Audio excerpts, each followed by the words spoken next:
ज्योतिर्लिंग में पहले सबसे पहले सोमनाथ ज्योतिर्लिंग का नाम आता है।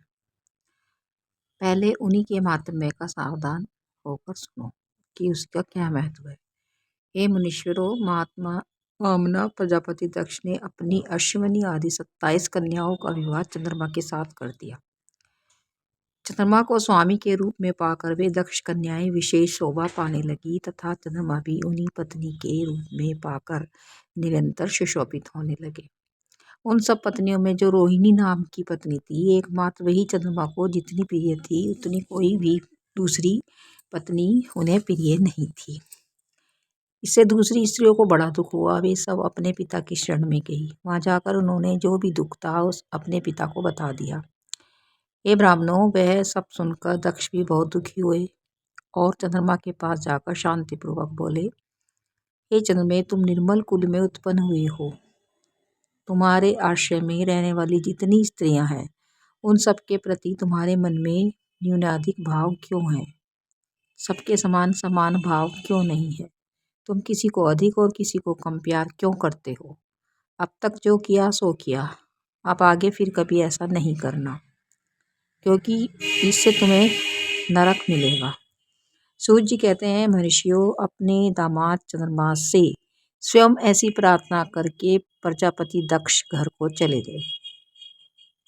उन्हें पूर्ण निश्चय हो गया था कि अब फिर आगे ऐसा नहीं होगा, पर चंद्रमा ने प्रबल भाव से विवश होकर उनकी बात नहीं मानी। वे रोहिणी में इतने आसक्त हो गए थे कि दूसरी किसी पत्नी को कभी आदर ही नहीं करते थे। वे रोहिणी से ही सबसे ज्यादा प्यार करते थे। इस बात को सुनकर दक्ष दुखी हुए। फिर स्वयं आकर चंद्रमा को उत्तम नीति से समझाने तथा न्यायोचित बर्ताव करने के लिए प्रार्थना करने लगे। दक्ष ने कहा, चंद्रमा सुनो, मैं पहले अनेक बार तुमसे प्रार्थना कर चुका हूँ, फिर भी तुमने मेरी बात नहीं मानी। इसलिए आज शाप देता हूँ कि तुम्हें क्षय का रोग हो जाए। सूर्य जी कहते हैं, दक्ष के इतना कहते ही क्षण भर में चंद्रमा क्षय रोग से ग्रस्त हो गया। उनके क्षीण होते ही उस समय सब और महान हाहाकार मच गया। सब देवता और ऋषि कहने लगे कि हाय हाय, अब क्या करना चाहिए? चंद्रमा कैसे ठीक होंगे?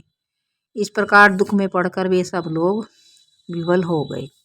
चंद्रमा ने इंद्र आदि सब देवताओं तथा ऋषियों को अपनी अवस्था बता दी। तब इंद्र आदि देवता तथा वशिष्ठ आदि ऋषि ब्रह्मा जी की शरण में गए। उनकी बात सुनकर ब्रह्मा जी ने कहा, देवताओं, जो हुआ सो हुआ, अब वह निश्चय ही पलट नहीं सकता। उसके निवारण के लिए मैं तुम्हें एक उपाय बताता हूँ, आदरपूर्वक सुनो। चंद्रमा देवताओं के साथ प्रभास नामक शुभ क्षेत्र में जाए और वहां महामृत्युंजय मंत्र का विधि पूर्वक अनुष्ठान करते हुए भगवान शिव की आराधना करे। अपने सामने शिवलिंग की स्थापना करके वहां चंद्रदेव नित्य तपस्या करे। इससे प्रसन्न होकर शिव उन्हें क्षय रहित होने का वरदान देंगे। तब देवताओं तथा ऋषियों के कहने पर ब्रह्मा जी की आज्ञा से चंद्रमा वहां 6 महीने तक निरंतर तपस्या की। चंद्रमा ने महामृत्युंजय मंत्र से भगवान विष्णुदेव का पूजन किया। 10 करोड़ मंत्र का जप और महामृत्युंजय का ध्यान करते हुए चंद्रमा वहां स्थिर चित होकर लगातार खड़े रहे। उन्हें तपस्या करते देख भक्त वत्सल भगवान शंकर प्रसन्न हो गए और उनके सामने प्रकट हो गए और अपने भक्त चंद्रमा से बोले, शंकर जी ने कहा, ये चंद्रदेव, तुम्हारा कल्याण हो। तुम्हारे मन में जो भी अभिष्ट हो वो मांग लो, मैं प्रसन्न हूँ। तुम्हें मैं संपूर्ण उत्तम वर प्रदान करूंगा।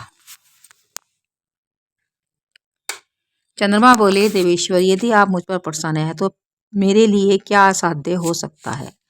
तथापि प्रभु शंकर, आप मेरे शरीर के इस क्षय रोग का निवारण कर दीजिए। मुझसे जो अपराध बन गया हो उसे क्षमा कीजिए। शिवजी ने कहा, चंद्रदेव, एक पक्ष में प्रतिदिन तुम्हारी कला क्षीण और दूसरे पक्ष में फिर वह निरंतर बढ़ती रहे। तब इसके पश्चात चंद्रमा ने भक्तिभाव से भगवान शंकर की स्तुति की। इससे पहले निराकार होते हुए भी वे भगवान शिव फिर साकार हो गए। देवताओं ने प्रसन्न हो उस क्षेत्र के महात्म्य को बढ़ाने तथा चंद्रमा के यश का विस्तार करने के लिए भगवान शंकर उन्हीं के नाम पर वहां सोमेश्वर कहलाए और सोमनाथ के नाम से तीनों लोक में विख्यात हुए। हे ब्राह्मणों, सोमनाथ का पूजन करने से वे उपासक के क्षय तथा कोढ़ आदि रोग का नाश कर देते हैं।